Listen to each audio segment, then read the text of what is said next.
Let's do it. Some stuff happened. 2x KO gave I got some good feedback coming in. yeah, let's hear it. So yeah, Evo happened, and you know, I was not. By the way, just a heads up, we're on a 1 hour timer. I got to be out of here in an hour and 5 minutes. That's yeah. Okay, let's make it work. So a couple of things happened at Evo. I was supposed to I was gonna do something official that didn't end up happening, which is fine. But I tuned in to the best of my ability to do stuff, but you know, I didn't get to watch the full streams in their entirety. So running down the highlights of what was cool, announcements and events. As far as the actual some of the events go, Betty versus Justin Wong, surprise, amazing event. Good fight. Betty, Japanese strong jury player, and Justin, who, you know, full-on family man, barely even plays Street Fighter 6, had a really clutch, sick to the edge, tooth and nail exhibition fight that had like lots of twists and turns, and yeah, it was just a fun, unexpectedly like, oh shit, this got hype real quick kind of fight. Mm-hmm. The Wazzler did it.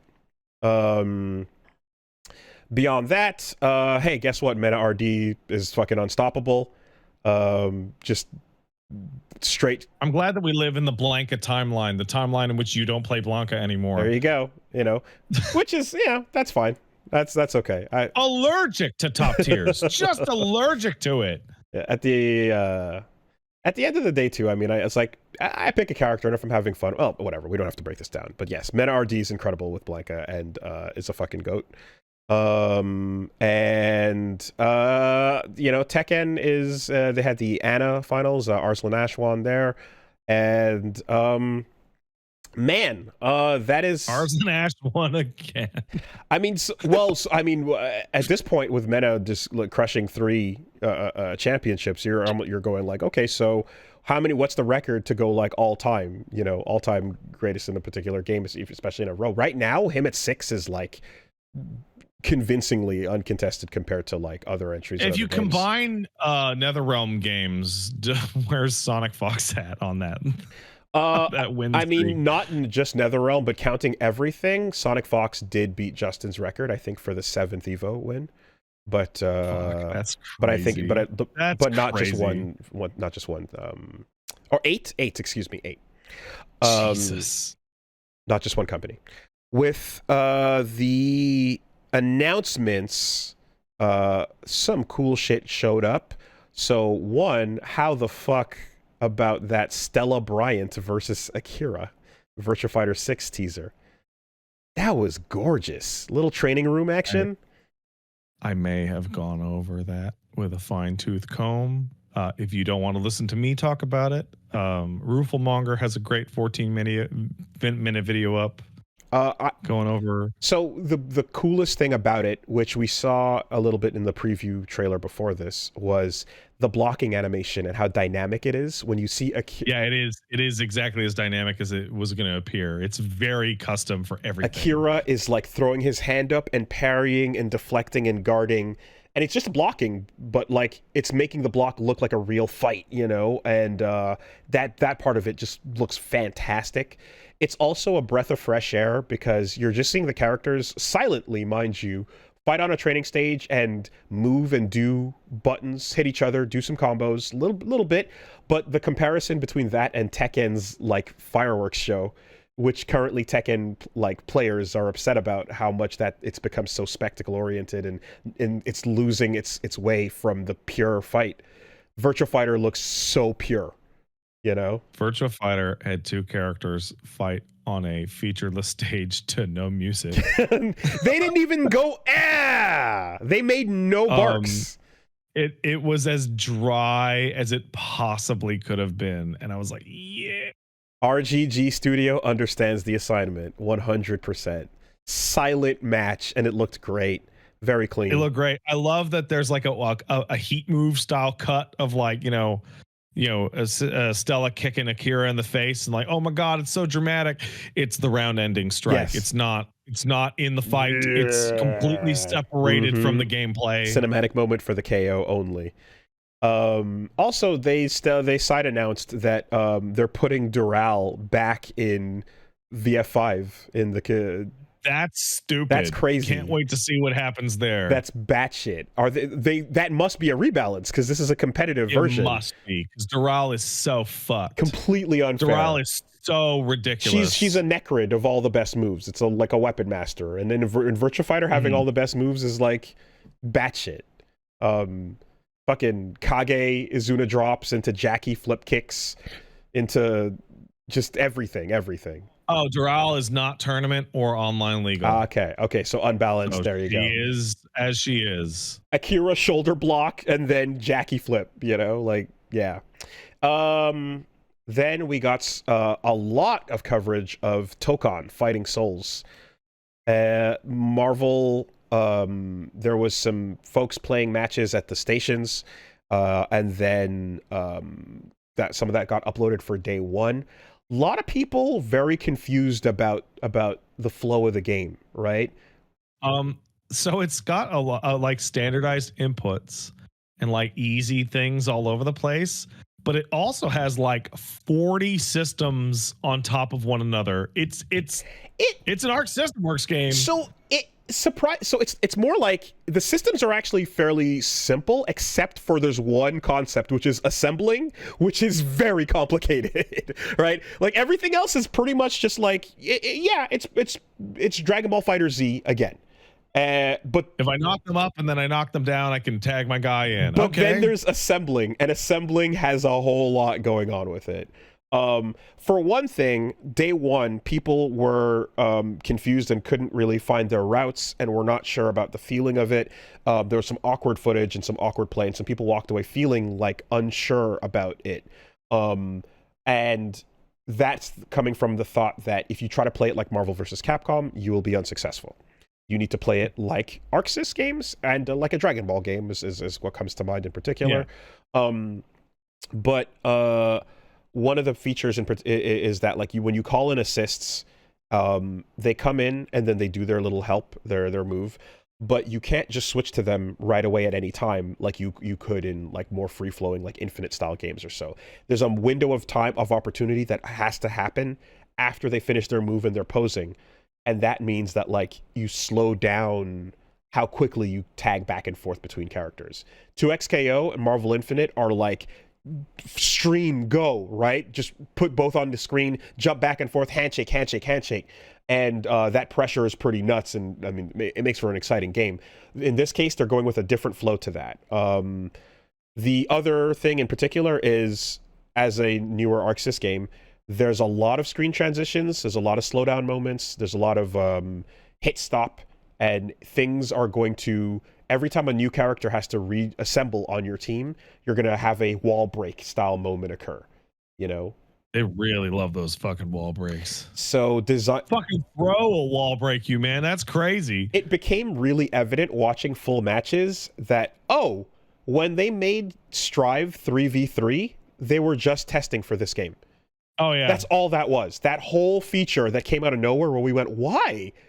Was like, because this is what our next game is, you know? I think, and they even having the shared life bar in it as well and stuff, you saw that then. It makes a lot of sense. It does work out. But I would say that like day two is where Max and some folk like started to he got some combos videos from the devs showing off some stuff that were like, oh, okay, this is what you're kind of supposed to be doing. And then on the last day, it had some match footage fighting against them or so. So it was not immediately clear. There's definitely a weirdness to it that is not Marvel versus Capcom. Like you have to kind of let go of that idea.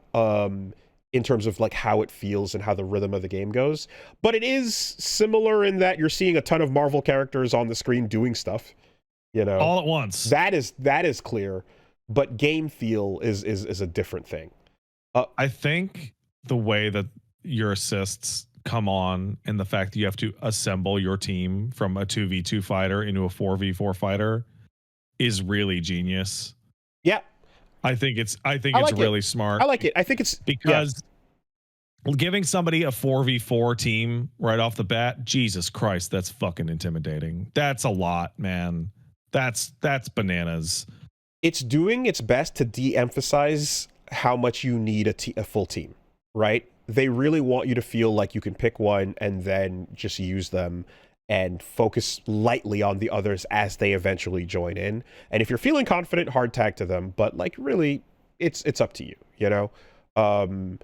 And with that, we will need, so like this is newer on the block, but like 2XKO, this game will also need a giant roster because you're going to feel 8 characters every single round. You know, that's going to need to have a bunch of people coming along for that game to not suffer the same kind of like vibe. But I love the like flair of like, you know, the anime versions of the characters. So of course Tony with the V-fin is one thing. But the moment I saw Star-Lord do a rainstorm all the way from the top of the screen like, to the bottom, and I'm like, look at his red coat. Look at his weapon switching. Look at Dante at home. We have our own fucking shit-talking gunslinger. We don't need yours. Star-Lord looks cool, and I want to main him until someone else comes along. I saw that rainstorm, and I was like, fuck, I love that. But yeah, combos, part of the factor that people are feeling is limited is because this has something similar to Killer Instinct, which is essentially like a combo limiting meter. Each time you do a hit, you could see the meter get like closer to being full, and there's a couple of ways to extend it, but if you don't really know them, after a certain number of hits or after a certain type of under a certain number of specials, the combo is just going to end no matter what you're doing. So that means that like your ability to kind of like get creative and discover and have an open sort of system, this is not that. This is a much more fixed, closed system. No infinites here, sir. Not even no infinites. Your overall just like wild reset game is going to be a little bit more limited. I feel like they saw like Alpha Lab Ari in 2XKO and they're like, never. Oh, never. Well, to be fair to 2XKO, as of the latest build, they also said never to Ari because she's different. That was like one of the worst. They completely changed that shit, yeah, for the better. So what they're doing too as well is like that whole thing about like, I like these 3 characters, and this is a real Marvel problem, right? I like these 3 characters, but if you don't have a beam assist, get fucked, right? Yeah. Damn it. I want Doom missiles, but I want to click this other. And it's like, yeah, well, too bad, right? And then there's the opposite, which is like, oh, I want Doom's assist. I don't like playing as Doom. Like, it sucks that a full character on my slot is just assist. I am not a Hawkeye. Like, Hawkeye was never my favorite character. I love him now, and I read that Matt Fraction book, and I was like, damn, Hawkeye's sick, actually. You know, but when Marvel 3 was out, I was like, I don't really care about Hawkeye, but I need that assist. So here we go. And this really gets rid of that problem because they're like, it doesn't matter who's on your team. It doesn't matter what's going on. Everyone has a projectile. Everyone has an uppercut. Everyone has a body like rush. And they're all going to have different strengths. They're not all the same move. But the idea of those 3 being things that can help you out in the according to the situation is fantastic. And I think like Cap's body projectile is probably stellar because it's a charging star, right? And it's nice and fat. And I'm sure Storm's like, you know, wind AoE projectile, yeah, is like super good. But you're not going to be completely missing a full part of your assist kit depending on your team. So that's a great decision from them. The fact that the game has no push blocking is crazy because Dragon Ball Z Fighters launched where people were getting locked. Goichi was putting people in block strings for like 20 seconds plus as they were getting Gohan kicked and they couldn't do much about it. This time around, they have this like assemble like counter where it's like an alpha counter essentially. When you're blocking, you can call it a partner to knock them off of you. And if they see that happening, they can react with perfect timing to like shut down all of your assists and counter that as well. So there's a little play there, but overall, not having a thing that just says, leave me alone, get off me, and pushes you away is like, ooh, I hope you're ready to play defense. And that's going to be, I don't care how experienced or like if you're new, if you're playing fighting, whatever the fuck it is, if you can't push people off of you, you're gonna have a hard time because learning to block and getting opened up and what that is really tricky when the game fills the screen up with shit and you're stuck surrounded, you know. There's a big slow. The soul is leaving Captain America and going into Miss Marvel, so you can't miss that. But the overwhelming feeling of like I'm surrounded and panicking is going to be present in this game a lot. But yeah, that's kind of the deal. So just that game looks incredible. Looks very cool. Also, just don't expect it to be Marvel versus Capcom, and we'll have to see what people get with a chance to lab it properly. Some of the dev footage looked a bit better for sure than what people were figuring out on their own. But the players who like to figure things out on their own kind of going like they didn't like the fact that it's like, oh, what I'm looking for I'm not finding with this kind of time is a bit of a like, okay, I'm not sure where it's going, but hopefully we believe in the plan and it makes sense, you know. And hopefully Patchy, who's the balance director here, the combat director, like, you know, we can believe because, you know, storied FGC player coming from the ArcSys side. Doctor Strange kind of got leaked as on a document as well. So, hey, guess what? I'm fucking shocked. I can't believe he's going to be there. 2XKO got some. That means it has more characters known than 2XKO. 8 at 9. 9 with the leak. Yeah, 2XKO new build. Got some word on the street footage about that, or feedback on the new build as well. Some cool stuff. Big improvement with the no longer carry meter between rounds is making the game a lot better. Oh, good. The fact that you just are encouraged to spend all of your super each round, each time is great. And furthermore, your partner dying and you still having some super with them, now you can use it to call in and do their big super assist, you know. And so like there's a reason to go through all of that stuff. There's, you know, fewer timeouts and lame non-fighting moments happening as well, like a big improvement over that. And yeah, the fact that you can use your assist for most of the match and they can push block as well and all that stuff is, yeah, just good feedback on that stuff. Vi has some particular she has some of those ducking punch combo stuff where like you can get a basic version of each of her special moves by just tapping it after a ducking move, but if you hold it for like just frame kind of timing, you get like perfect timing versions that you can do stuff with. So kind of like Luke-ish, you know. So there's a little bit of a skill thing to getting her best combos out if you can hold and release with the right timing. I think stuff like that's fun. We got to see Lucy in Strive, and hey, and also the announcement of 2.0. Yeah, so the Lucy trailer. Hey, guess what? Really wants to stay at your house. You know, that's crazy. Hope you don't get choked up every time. But they did kind of what you'd expect, where her trailer has her in the bathtub, and then she dives into the Guilty Gear world and pops out the other side, and also is like, it seems like her memory is kind of fractured and messed up, but she appears to be looking for David.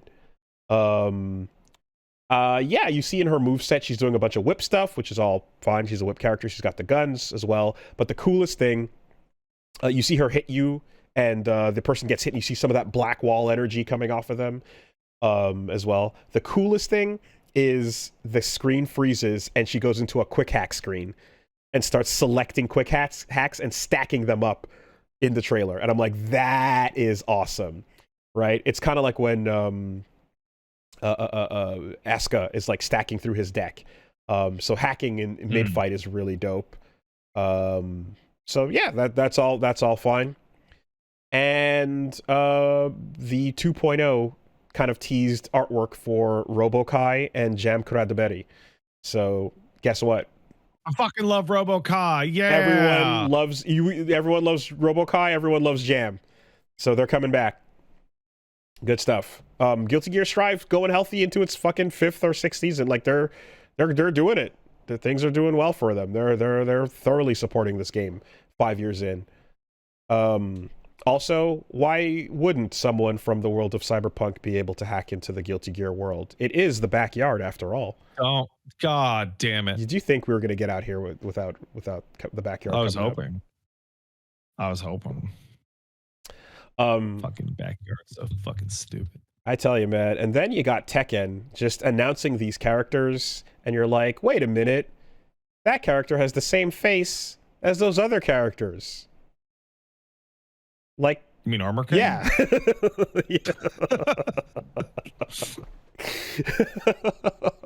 Look at that king face. It's just king again. What Looks the hell? like a jaguar. Look at some goddamn jaguars all over the place. What the hell, guys?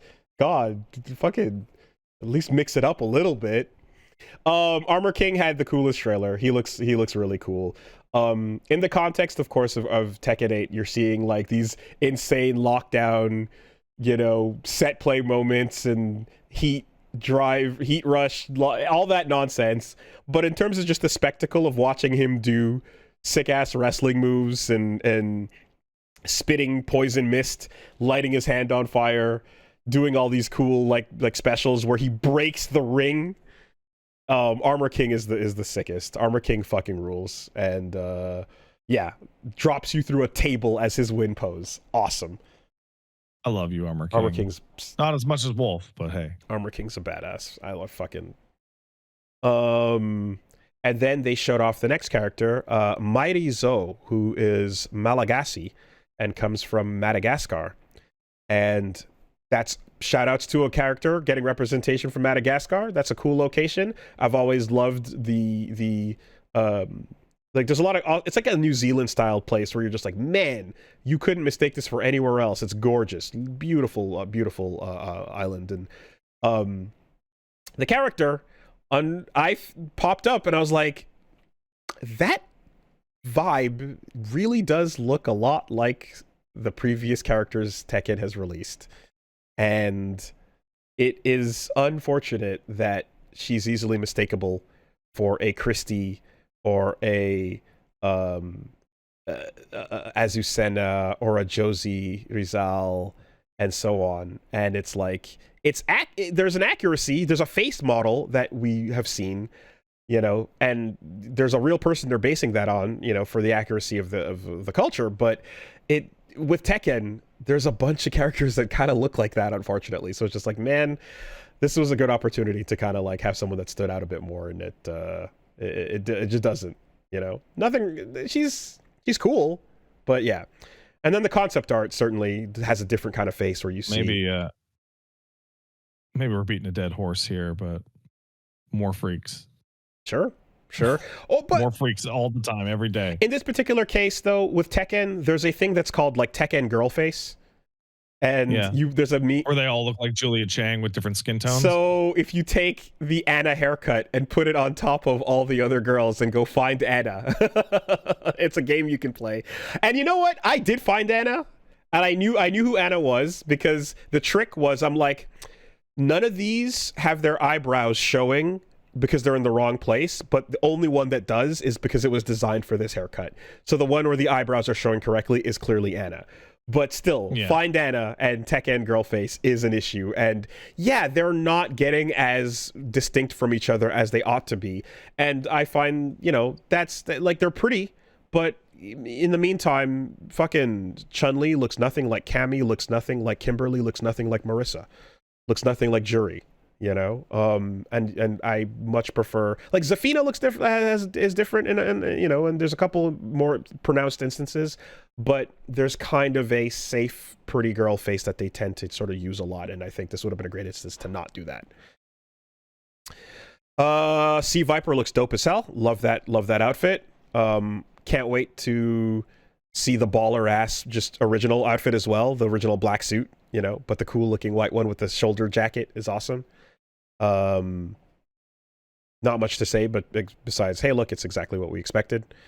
And they announced Alpha 3 Max is pretty much getting dropped on top of the collection for Street Fighter Alpha 3. Crazy. So hey, here's an update. We're adding the extra characters that weren't there in this version. Here comes Ingrid and Eagle, and now you too can hate on Ingrid in a updated manner. Awesome. Eagle, Mackie, Yun, love that. Love that they just gave that out there. Super fun update for that game. So good stuff, you know. Overall. And that's pretty much, you know, what I saw from Evo. That was dope. I feel like it was like a slow Evo for announcements this year. I mean, slow Evo for like going down there and a lot of things. Like really, I was kind of surprised that 2XKO didn't have anything else to announce. Like they didn't have the final 2 characters to announce, and when they didn't do that, I'm like, oh my god, are they using the beta launch to launch the game with 8 characters so that they can say, hey, we have 10 at launch? Because launch is like 4 months later. I don't know. I think like whatever decisions they would have made in light of all these new tag game announcements, it's probably been too soon for them to be able to reflect those publicly. You know, so if there's shit going on behind the scenes that they're cooking, especially because the tag wars are upon us, it probably is going to take a little longer than a month or 2 before they're willing to tell people what they're doing. Yeah, that was pretty much it. Yeah, the hey, guess what? Like Street Fighter 6 characters, fucking tits, ass, and dong are coming. Yeah, they look hot in bathing suits. Can you believe it? I can't. I want Alex Lay to go back and record new lines that are like extra himbo.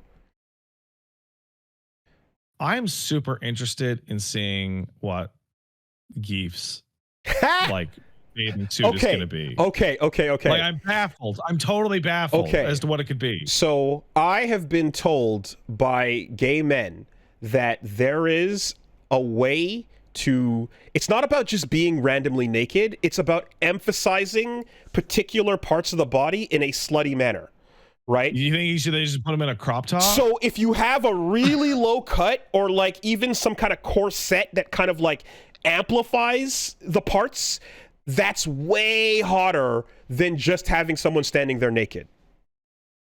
Because like Geef is like functionally naked in his classic costume. But hotter than just naked is a leather thing that like assless chaps, which all chaps are assless, that emphasizes that part, right? Or again, someone in the chat says he'll probably be in like an old timey bathing suit that actually covers a lot of him, like Expedition 33. Potentially, if they want to go the other way with it. But if you want to make it sexy, then you have to cover up some stuff and deliberately choose to slut it up in other ways. This is tech. This is known. Complicated. Or just have the same thing, but a little more banana hammock, right? Just a little more, ride it up a little bit higher, like the Todd.